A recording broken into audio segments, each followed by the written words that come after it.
اور اس کو تسلی دی کہ جو کچھ ہونا تھا ہو چکا، اب صبر کے سوا کوئی چارہ نہیں، میں زندگی بھر تمہاری خبر گیری کرتا رہوں گا، فی الحال کسی طرح اس کے دفن کفن کا انتظام ہونا چاہیے، اگر یہ راز افشا ہو گیا تو ہم سب پر مصیبت آ جائے گی۔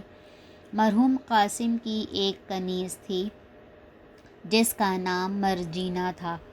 مرجینہ نے لاش کو چارپائی پر ایک چادر سے ڈھانپ دیا، اس کے بعد خود بازار آ گئی اور ایک دوا فروش سے اس قسم کی دوائیں خریدیں جو قریب المرگ بیماروں کو دی جاتی ہیں، اور رو رو کر کہنے لگی کہ میرا آقا بہت ہی بیمار ہے، خدا ہی بہتر جانتا ہے وہ بچ سکے گا یا نہیں۔ وہاں سے گھر آئی اور چند گھنٹوں کے بعد اسی قسم کی دوا خرید کر لائی۔ اسی طرح 2 دن تک وہ دوائیں لاتی رہی اور علی بابا بھی اپنے ملنے والوں سے یہی کہتا رہا کہ میرا بھائی قاسم سخت بیمار ہے۔ دوسرے روز مرجینہ بوڑھے مصطفیٰ درزی کے پاس گئی، اس کو 4 اشرفیاں پیش کر کے کہنے لگی مجھے ایک کفن سلوانا ہے، لیکن شرط یہ ہے کہ گھر تک تمہاری آنکھوں پر پٹی باندھ کر لے جاؤں گی۔ پہلے تو مصطفیٰ کا ارادہ تھا کہ انکار کر دے، لیکن 4 اشرفیوں کا لالچ کم نہ تھا، وہ راضی ہو گیا۔ مرجینہ اس کی آنکھوں پر پٹی باندھ کر گھر لائی اور قاسم کی لاش دکھا کر کہنے لگی کہ ایک ایسا جامہ تیار کرو جس میں یہ ٹکڑے بالکل صحیح آ جائیں، اور ایک معمولی کفن سی دو، اگر کام میری حسب پسند ہوا تو جس قدر اشرفیاں دے چکی ہوں اتنی ہی اور دوں گی۔ مصطفیٰ مقتول کا کفن ایسی پراسرار حالت میں سیتا ہوا گھبرایا تو بہت، لیکن لالچ اتنی بڑھی تھی کہ وہ اس کا مقابلہ نہ کر سکا۔ اس نے جلدی جلدی پہلے ایک جامہ تھیلی نما سیا اور اس میں اتارتے ہوئے یہ احساس ہوا کہ ناش کٹی ہوئی ہے۔ اس کے بعد معمولی کفن تیار کر کے نصف شب کے قریب مصطفیٰ نے اپنا کام ختم کر لیا اور مرجینہ اس کی آنکھوں پر پٹی باندھ کر اس کے گھر پہنچا آئی۔ جب انتظامات مکمل ہو چکے تو قاسم کے گھر سے رونے پیٹنے کی صدا بلند ہوئی۔ علی بابا منتظر بیٹھا تھا، خود بھی روتا ہوا بھائی کے گھر آیا۔ صبح تک یہ کھیل کھیلا جاتا رہا۔ 2-4 آدمی محلے کے بطور ہمدردی آئے اور تشفی دے کر چلے گئے، کیونکہ کفن دفن کا کام صبح سے پہلے نہیں ہو سکتا تھا۔ علی بابا اور مرجینہ نے موقع سے فائدہ اٹھا کر مراسم غسل اپنے طور پر ادا کر دیے اور صبح کو لوگوں کے جمع ہونے سے پہلے قاسم کی ناش کو کفنا کر مکمل کر لیا۔ صبح کو لوگ جمع ہوئے، علی بابا کو صبر کی تلقین کی اور دوپہر سے پہلے قبرستان لے جا کر دفن کر دیا۔ 2-3 روز تعزیت والوں کی آمد و رفت رہی، اس کے بعد زندگی معمول پر آ گئی۔ علی بابا نے مرحوم بھائی کی بیوی کو اشارتاً بتا دیا کہ اگر تم پسند کرو گی تو بعد عدت میں تم سے نکاح کر لوں گا۔ قاسم چونکہ لا ولد مر گیا تھا، اس کی بیوہ نے بھی یہی مناسب سمجھا کہ تنہا رہنے اور کاروبار چلانے میں بہت سے خطرات ہیں، اس لیے اپنی آمادگی کا اظہار کر دیا۔ ابھی قاسم کا انتقال ہوئے 10 روز بھی نہیں ہوئے تھے کہ علی بابا کی بیوی مکان کی چھت سے گر کر ہلاک ہو گئی۔ اس اتفاقی حادثے سے جو تھوڑی بہت رکاوٹ تھی وہ بھی دور ہو گئی، اور مرحوم قاسم کی بیوی نے علی بابا کو بلا کر کہہ دیا کہ کل کام تم اپنے ہاتھ میں لے لو۔ علی بابا نے بھائی کی دکان پر اپنے بیٹے عبداللہ کو بٹھا دیا اور دوسری جائیداد کی نگرانی خود کرنے لگا۔ 5 سال کے بعد ڈاکو پھر اپنی پناہ گاہ اور خزانے میں آئے تو لاش کے ٹکڑے نہ دیکھ کر سوچنے لگے کہ یہاں تک ضرور کوئی اور شخص بھی آیا ہے۔ اس کے بعد وہ کھل جا سم سم کہہ کر اندر گئے اور اپنی دولت کا جائزہ لیا تو معلوم ہوا کہ اس میں سے لاتعداد روپیہ نکالا جا چکا ہے۔ وہ بہت پریشان ہوئے اور اسی وقت مجلس شورا منعقد کی تو یہ تو اطمینان تھا کہ ساتھیوں میں سے کسی نے غداری نہیں کی، کیونکہ وہ سب اکٹھے رہے تھے اور کوئی شخص ان میں سے ایک دن کے لیے بھی الگ نہیں ہوا۔ ڈاکوؤں کا سردار کھڑا ہوا اور کہنے لگا، یہ بڑی خطرناک صورتحال ہے۔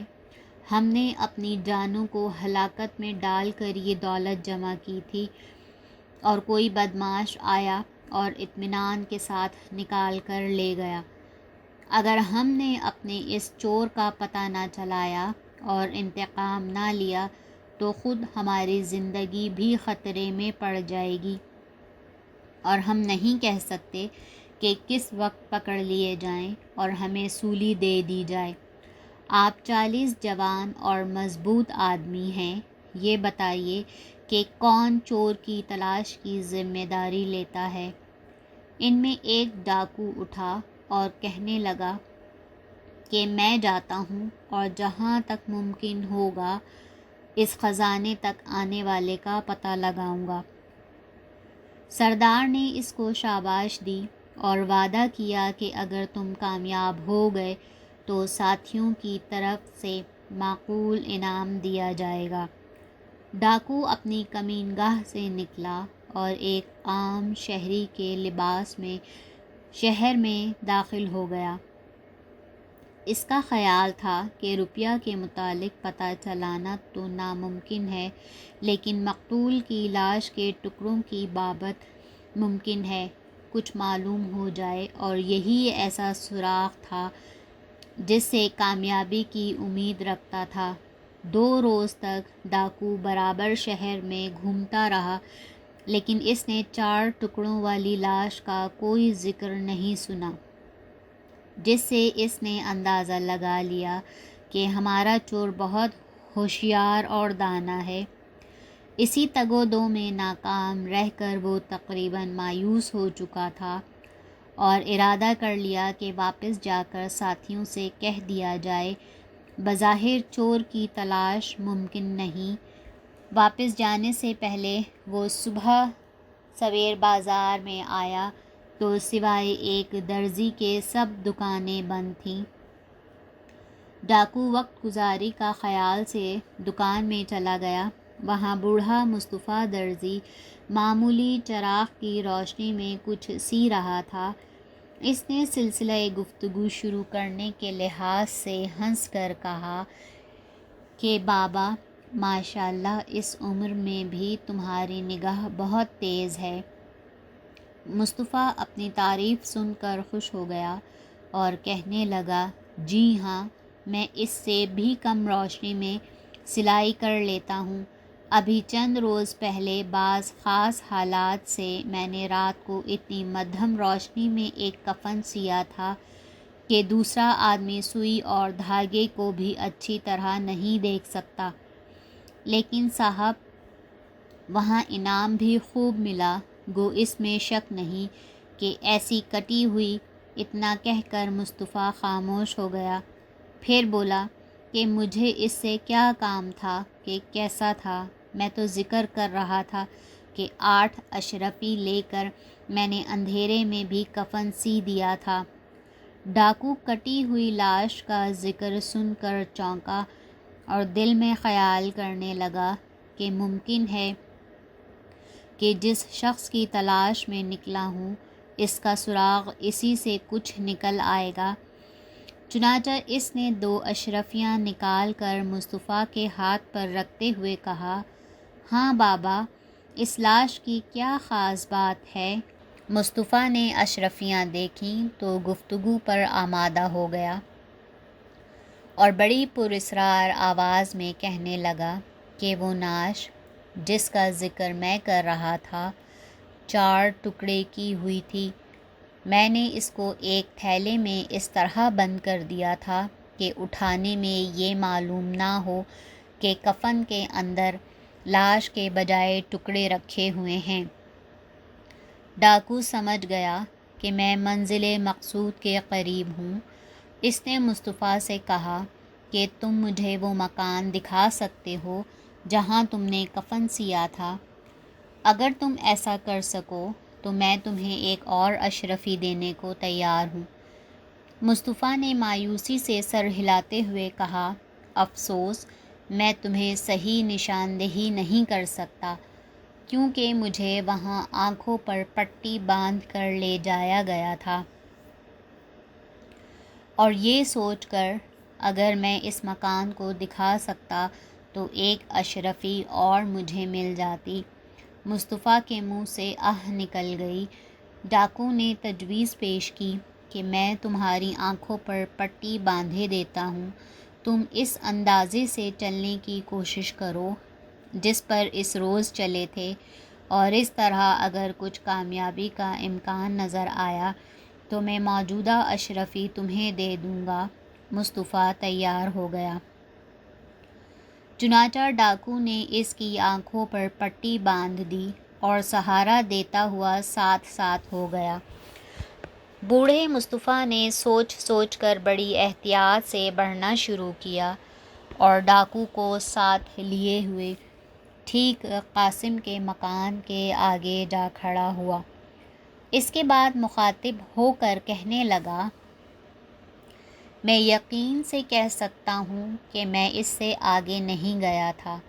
ڈاکو نے احتیاطاً وہاں کے رہنے والوں سے دریافت کیا کہ کیا قریب زمانے میں یہاں کوئی موت ہوئی ہے؟ لوگوں نے بتایا کہ ہاں، ابھی چند روز ہوئے اس مکان کا مالک رات کے وقت فوت ہو گیا تھا اور صبح کو لوگوں نے دفن کیا تھا۔ ڈاکو کو اطمینان ہو گیا کہ میں نے سراغ لگا کر جائے مقصود پر آ گیا ہوں۔ اس نے قاسم کے مکان پر کھر یا مٹی سے ایک معمولی سا نشان لگا دیا اور پھر مصطفیٰ کی آنکھوں سے پٹی کھول کر ایک اشرفی اس کے ہاتھ پر رکھی اور سلام کر کے رخصت ہو گیا۔ ڈاکو سیدھا اپنی کمین گاہ پر پہنچا اور سردار سے کہنے لگا، میں نے اپنے دشمن کا مکان معلوم کر لیا ہے۔ سب ڈاکو خوش ہوئے اور یہ طے پایا کہ آج رات کو مکان پر حملہ کیا جائے۔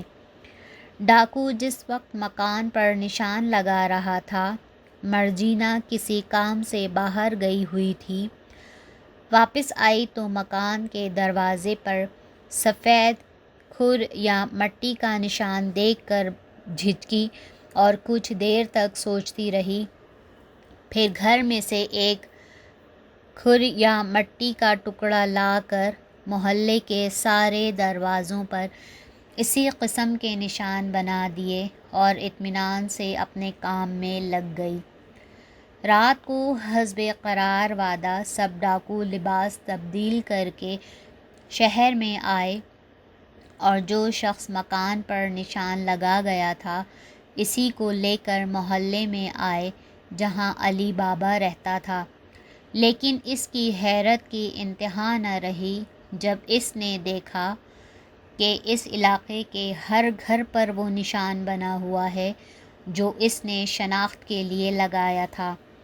اپنی اس ناکامی پر ڈاکو بہت شرمندہ ہوا اور سردار سے کہنے لگا کہ میں نے ایک درزی کی معرفت بڑی مشکل سے مکان دریافت کیا تھا، اس پر اس قسم کا نشان لگایا تھا جیسا کہ آپ ہر دروازے پر دیکھ رہے ہیں۔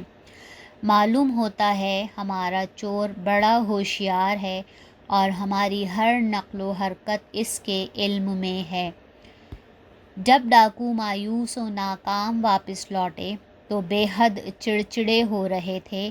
اپنے ٹھکانے پر پہنچ کر سردار نے کہا، اگر ہم لوگوں کی غفلت کا یہی حال رہا تو وہ دن دور نہیں ہے جب کل سرمایہ برباد ہو جائے گا اور ہم سر بازار سولی پر چڑھے ہوئے ہوں گے۔ تعجب کی بات ہے 40 مشہور نامی ڈاکو مل کر ایک چور کو تلاش نہیں کر سکتے۔ سب حیران تھے کہ کیا کیا جائے۔ آخر ایک اٹھا اور کہنے لگا، میں جاتا ہوں، جس طرح ممکن ہوا پتہ لگاؤں گا۔ پھر وہ اپنے ساتھیوں سے رخصت ہو کر شہر میں آیا اور کپڑا سلوانے کے بہانے مصطفیٰ درزی سے تعلقات بڑھائے۔ اس کو ایک روز چند اشرفیاں دے کر آمادہ کر لیا کہ وہ آنکھوں پر پٹی باندھ کر اسے مکان مطلوبہ تک پہنچا دے۔ مصطفیٰ اسی طرح اس ڈاکو کو قاسم کے گھر تک لے گیا۔ ڈاکو نے یہ اطمینان کر کے کہ کوئی دیکھنے والا نہیں ہے، دروازے کے ایک ایسے کونے پر جہاں بہت کم توجہ ہونے کی امید تھی، ایک سرخ نشان بنایا اور مصطفیٰ کی آنکھوں پر پٹی باندھ کر اس کی دکان پر لا چھوڑا اور خود اپنے جتھے میں پہنچا اور کہنے لگا، میں نے مکان معلوم کر لیا ہے، آج رات اس جھگڑے کو ہمیشہ کے لیے مٹا دیجیے۔ مرجینا نے جب سے مکان پر سفید نشان لگا ہوا دیکھا تھا، دل میں کھٹک گئی تھی، اس لیے جب کبھی باہر جاتی تو نہایت ہی احتیاط سے مکان اور دروازے کو دیکھ لیتی تھی کہ کوئی خلاف معمول چیز تو نہیں ہے۔ اس روز مرجینا گھر سے نکلی تو اس نے حسب عادت ہر حصے کو پورے غور و غوض سے دیکھا۔ اتفاقاً اسے وہ سرخ نشان نظر آیا جو ڈاکو لگا گیا تھا۔ اس نے اس قسم کے نشانات ہر دروازے میں بنا دیے اور خاموشی سے اپنے کام میں مصروف ہو گئی۔ رات کو جب ڈاکو محلے میں پہنچے تو ہر مکان میں ایک ہی قسم کے نشانات دیکھ کر بہت حیران ہوئے اور مجبوراً بے مراد واپس لوٹ گئے۔ اس ناکامی نے ان میں خوف و ہراس پیدا کر دیا اور وہ اپنے نامعلوم دشمن سے ڈرنے لگے۔ ٹھکانے میں واپس آ کر سب نے مشورہ کیا، لیکن ایسی کوئی ترکیب ان کی سمجھ میں نہ آئی۔ اس وقت ڈاکوؤں کے سردار نے کہا، میں خود جاتا ہوں اور کوئی نہ کوئی انتظام کر کے آؤں گا۔ اس نے بھی مصطفیٰ درزی کو گانٹھا اور پہلی ترکیب کے مطابق قاسم کے مکان تک پہنچا۔ سردار نے آس پاس کے مکانوں کی وضاحت و حیثیت ذہن نشین کر لی اور جب اس کو یقین ہو گیا کہ اب میں اس مکان کو نہیں بھولوں گا تو بغیر کسی قسم کا نشان لگائے ہوئے اپنے ساتھیوں کے پاس آیا اور کہنے لگا، میں مکان کو دیکھ آیا ہوں اور مجھے امید ہے کہ تم سب کو لے کر پہنچ جاؤں گا، اب میں جو ترکیب بتاتا ہوں وہ کرو۔ سب ڈاکو کہنے لگے، ہم ہمیشہ آپ کا حکم مانتے رہے ہیں، اس وقت بھی آپ جو کہیں گے اس کی حرف بحرف تعمیل ہوگی۔ سردار نے کہا، ہم 40 آدمی ہیں، بازار جا کر 39 تیل کے اتنے بڑے کپے خرید لاؤ جن میں ایک ایک آدمی آسانی سے بیٹھ سکے اور ایک کپے میں تیل بھر لو۔ اس کے ساتھ 40 خچر کپے لادنے کے لیے لے آؤ، میں خود تیل کا سوداگر بنوں گا اور تم سب کپوں میں بیٹھ جانا۔ اس طرح ہم اپنے دشمن کے مکان پر پہنچ جائیں گے اور میں کسی بہانے شب گزاری کی اجازت لے کر اس کے مکان پر لے جاؤں گا۔ اس کے بعد جب موقع ہوگا ہم سب مل کر مالک کو قتل کر دیں گے اور اپنا مال واپس لے آئیں گے۔ ڈاکوؤں نے تجویز کو بہت پسند کیا